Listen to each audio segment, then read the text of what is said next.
या बातमीपत्राचे प्रमुख प्रायोजक प्लॅटिनम मॉल इंद्रधनु सोलापूर। सोलापुरातील सर्वात प्रतिष्ठित इंद्रधनु सोसायटीचा नवीन भव्य कमर्शियल प्रोजेक्ट आता रेल्वे स्टेशनच्या अगदी शेजारी शहराच्या मध्यवर्ती ठिकाणी।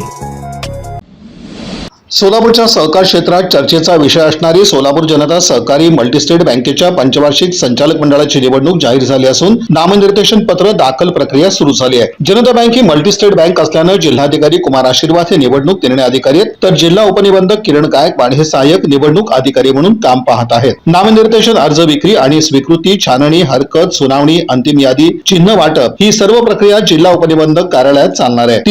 3 मार्च ते 7 मार्च अर्ज विक्री होणार आहे आणि अर्ज स्वीकारले जाणार आहेत। 9 मार्च रोजी अर्जांची छाननी होईल। 10 मार्च रोजी माघारी घेण्याचा अंतिम दिवस असेल, तर 17 मार्च रोजी मतदान आणि 20 मार्च रोजी मतमोजणी असा जनता सहकारी बँकेच्या निवडणुकीचा एकंदरीत कार्यक्रम आहे।